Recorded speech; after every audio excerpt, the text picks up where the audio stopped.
वार्ता बदली हुई परिस्थिति में जो सरकार बनी है और सरकार की जो चुनौतियां हैं, उसमें सरकार की जिम्मेदारी, उनकी चुनौती, अलायंस पार्टनर्स की जिम्मेदारी और वो चुनौती, और बिहार के सम्मान की, बिहार के जनता के सुख समृद्धि को हम बढ़िया से सुचारू रूप से चला पाएं।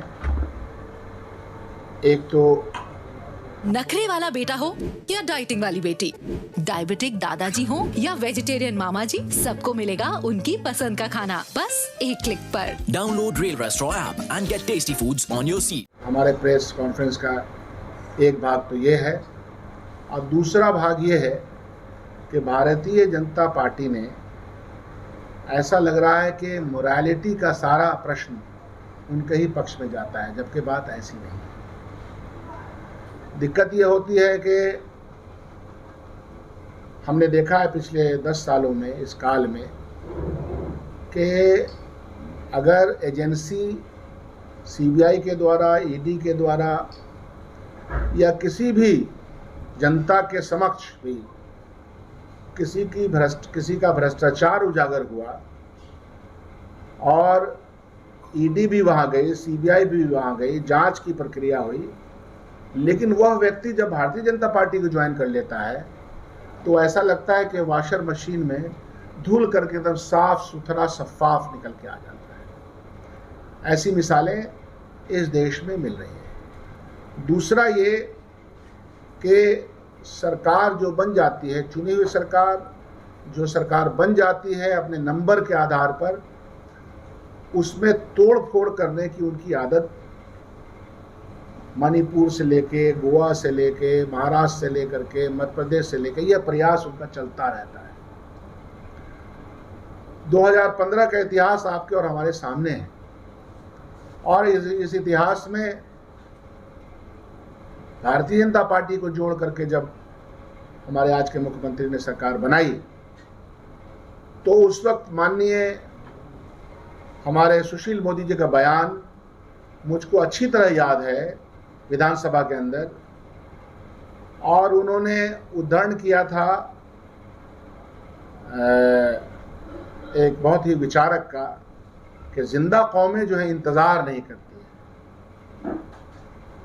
तो जब उनका चल रहा था मामला, तो वो नखरे वाला बेटा हो या डाइटिंग वाली बेटी, डायबिटिक दादाजी हो या वेजिटेरियन मामा जी, सबको मिलेगा उनकी पसंद का खाना बस एक क्लिक पर। Download rail restaurant app and get tasty foods on your seat. सरकार बना रही थी। अब जब हमारी सरकार नंबर के आधार पर, डेमोक्रेसी में विधानसभा के अंदर नंबर्स आर इम्पोर्टेंट, और वो एब्सोल्यूट से ज्यादा नंबर्स की सरकार है, तो उनको अपना वक्तव्य वही याद रखना चाहिए सुशील मोदी जी को। सुशील मोदी जी को यह भी याद रखना चाहिए कि उनके मैनिफेस्टो में, भारतीय जनता पार्टी के मैनिफेस्टो में, जनता दलियों के मैनिफेस्टो में नहीं, भारतीय जनता पार्टी के मैनिफेस्टो में 19 लाख नौकरी देने की बात कही गई है, लिखित प्रमाण है। तो 2 साल क्या वो पकड़ा तल रहे थे सुशील जी माननीय प्रधानमंत्री जी के साथ, क्या कर रहे थे? तो इसलिए शीशे के मकान में रहने वाले अपने हाथों में पत्थर न लें, और जब आप किसी पर उंगली उठाते हैं तो 4 उंगली आपकी तरफ दर्शाती है, आपको यह एहसास दिलाती है कि तुम कहां खड़े हो। तो भारतीय जनता पार्टी और सुशील मोदी जी से नैतिकता का कोई प्रमाण पत्र इस अलायंस को नहीं चाहिए। नैतिकता का प्रमाण पत्र वो न दें, और हर मामले में मर्डरर, बलात्कारियों को, सजा याफ्ता बलात्कारियों, मर्डरर को अगर वो छूट जाता है कोर्ट से, तो उसको माला पहनाने का काम कोई नहीं करता, उनके मंत्री करते हैं। उसका एग्जाम्पल आपको झारखंड में मिलेगा, उसका एग्जाम्पल बिल्किस बानो के केस में गुजरात में मिलेगा, और अन्य जगहों पर और उनके मंत्री के बेटे उत्तर प्रदेश टेनी, वो आपके सामने है ये। तो इसलिए नैतिकता का प्रमाण पत्र भारतीय जनता पार्टी और उसकी विचारधारा न कहे तो बेहतर है।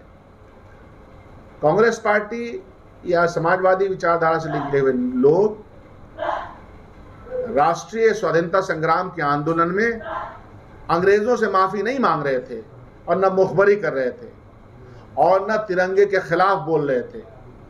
उनके रेजोल्यूशंस हैं जो उनके ही पत्रों में छपे हैं, उनके ही अखबारों में और ऑर्गेनाइजर में और 5 जन में छपे हुए उनके वक्तव्य हम सब लोग को याद है। तो इसलिए माननीय सुशील जी, नैतिकता का कोई पार्ट इस अलायंस को न पढ़ाएं। रहा सवाल तो ये